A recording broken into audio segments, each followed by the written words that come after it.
महाराज, कृष्णदेव राय का अपने पड़ोसी राज्य से पिछले कई वर्षों से मनमुटाव चल रहा था।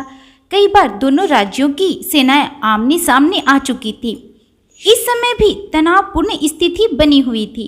ऐसे में तेनालीराम के विरोधियों ने सोचा कि क्यों न इस मौके का लाभ उठाकर महाराज को तेनालीराम के विरुद्ध भड़काया जाए।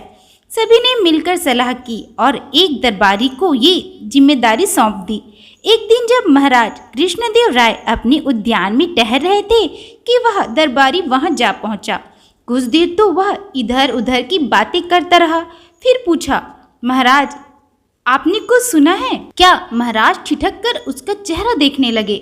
यदि जान बख्शने का वचन दे तो कुछ कहूँ। महाराज ने एक क्षण कुछ सोचा, फिर बोले, ठीक है, जो कहना है निसंकोच कहो। महाराज, मुझे कुछ ऐसा भास मिला है कि हमारे तेनालीराम जी पड़ोसी शत्रु राजा से मिले हुए हैं। हमारी यहाँ की गुप्त बातें उनके जरिए पड़ोसी राजा तक पहुँचती रहती है। क्या बकते हो? आंखें निकालकर महाराज गरजे, जानते हो क्या कह रहे हो तुम? मुझे तो पहले ही ऐसा अंदेशा था महाराज कि मेरी बात सुनते ही आप आग बबूला उठेंगे।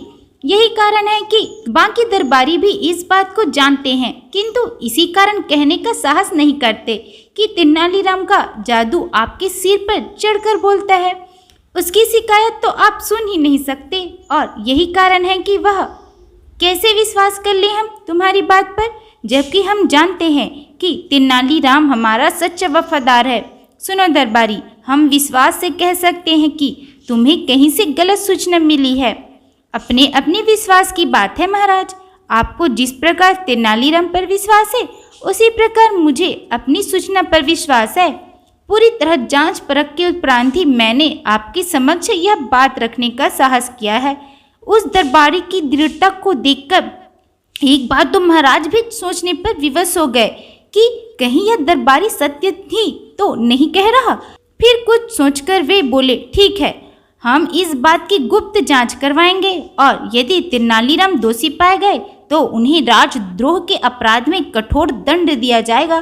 दरबारी अभिवादन करके चला गया। जाते महाराज ने तेनालीराम को बुलाया और सीधे लहजे में पूछा, तेनालीराम, हमें सूचना मिली है कि तुम राजद्रोह में शामिल हो और पड़ोसी राजा से मिलकर हमारे राज्य की गुप्त सूचनाएं उसे देते हो। क्या यह सच है? तेनालीराम हकबकाए से खड़े कृष्णदेव राय का चेहरा देखते रह गए। आरोप ऐसा था कि उसके दिमाग पर सन्नाटा छा गया। कहे तो क्या कहे, एकाएक ही कुछ सूझा ही नहीं।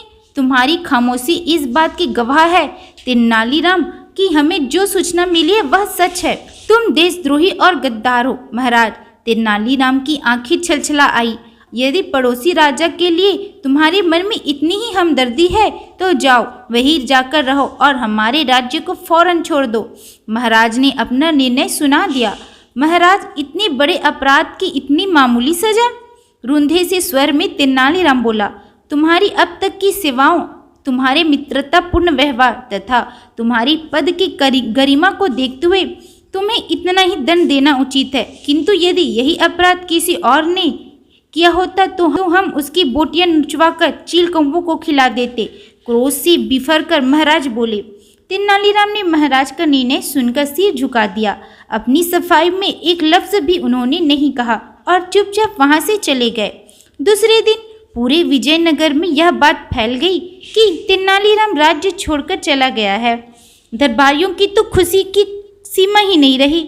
अब तो वे सब महाराज पर अपना अपना प्रभाव बढ़ाने और पदोन्नति पाने के विषय में सोचने लगे। उधर तेनालीराम विजयनगर के शत्रु राजा की राजधानी में जा पहुंचे और वहां के राजा से भेंट की। फिर छंदों में उसके तथा उसके राज्य के गुणों का वर्णन किया। राजा उसे पहचानते नहीं थे। उन्होंने प्रसन्न होकर तेनालीराम से उसका परिचय पूछा। तेनालीराम का परिचय पाकर राजा बड़ा प्रसन्न हुआ। उसने उसका बड़ा नाम सुना था, अतः उसने आदेश दिया कि तेनालीराम का राजकीय स्वागत किया जाए तथा उनसे व्यवहार भी राजकीय अतिथि की भांति हो। सारा औपचारिकताओं के बाद राजा ने उसे अपने करीब ही सिंहासन पर बैठाया और बोला, तेनालीराम जी, आपके महाराज कृष्णदेव राय तो हमें अपना शत्रु समझते हैं, फिर आप कैसे इतनी दृढ़ता से हमारे राज्य में चले आए? क्या आपको ऐसा नहीं लगा कि हमारे राज्य में आपका कोई अहित भी हो सकता है? क्या आप अपने महाराज का कोई संदेश लेकर पधारे हैं? राजन, आप विद्वान हैं, नेक और गुणी हैं, अपार शक्ति के स्वामी और सुयोग्य प्रशासक हैं तथा प्रजा का हित चाहने वाले हैं। बिल्कुल ऐसे ही गुण हमारे महाराज में भी है। वे आपको अपना शत्रु नहीं मित्र मानते हैं। आपके और हमारे राज्य में शत्रुता का जो भ्रम बना हुआ है, उसी के निवारण के लिए महाराज ने मुझे आपके पास भेजा है। क्या कहा? राजा चौंके। महाराज कृष्णदेव राय ने आपको स्वयं हमारे पास भेजा है और वे हमें अपना मित्र मानते हैं, किंतु हमारे गुप्तचरों के अनुसार वे हम पर हमला करने की तैयारी कर रहे हैं। राजन, ये गुप्तचरों की अज्ञानता है। हमारे गुप्तचर का भी ये ऐसा ही कहना है। लगता है कहीं कोई गलतफहमी उत्पन्न हो गई है और दोनों राज्यों की फौजें आमने सामने आ गई। राजन, इतिहास गवाह है कि युद्ध किसी के लिए भी लाभकारी सिद्ध नहीं हुआ। इसी कारण सत्यता का पता लगाने के लिए हमारे महाराज ने हमें आपके पास भेजा है कि किस कारण आप युद्ध के लिए उतावले हैं। हम तो हरगिज भी युद्ध नहीं चाहते। आपकी सेनाएं सीमा पर आई तो हमें भी अपने बचाव में वहां सेनाएं भेजनी पड़ी। अब आप कहते हैं कि महाराज कृष्णदेव राय युद्ध नहीं चाहते, मगर हम किस प्रकार विश्वास करें कि वे युद्ध नहीं चाहते और मित्रता के इच्छुक हैं। आप कल ही कुछ उपहार व संधि पत्र लेकर अपना एक दूत विजयनगर के लिए रवाना कर दे। उस दूत को मैं भी अपना एक पत्र दे दूंगा। यदि महाराज कृष्णदेव राय आपका उपहार स्वीकार कर ले तो मित्रता समझ ही जाएगी, और यदि न स्वीकार करे तो आप जो चाहे मुझे दंड दें, किंतु यह तो मेरी ओर से सुलह हुई, ये तो मेरी हेठी मानी जाएगी। लोग कहेंगे कि मैंने डर कर संधि का प्रस्ताव भेजा। नहीं, इसमें हेठी की कोई बात नहीं। प्रजा की भलाई और शांति के लिए किया गया कोई भी कार्य शर्मनाक नहीं होता। राजा की समझ में आ गया और दूसरे ही दिन उसने कीमती उपहारों के साथ अपना एक दूत विजयनगर की ओर रवाना कर दिया। उधर 2 ही दिन में चालाक दरबारियों की करतूत महाराज को पता चल चुकी थी कि तेनालीराम तो बेकसूर था। उन्होंने सोच लिया कि ऐसे दरबारियों को कठोर दंड देंगे, किंतु उससे पहले ही तेनालीराम के विषय में जानने को बेचैन थे कि वह कहाँ गए होंगे। तीसरे दिन जैसे ही पड़ोसी राजा का दूत बहुमूल्य उपहार और संधि पत्र लेकर महाराज कृष्णदेव राय के पास पहुंचा और उसने सारी बात बताई, वैसे ही महाराज प्रसन्न हो उठे। मन ही मन में उन्होंने तेनालीराम की बुद्धि की प्रशंसा की तथा तुरंत एक मंत्री को उपहारों सहित पड़ोसी राज्य के लिए रवाना कर दिया और एक पत्र में ये भी प्रार्थना की कि तेनालीराम को ससम्मान हमारे मंत्री के साथ भेज दे।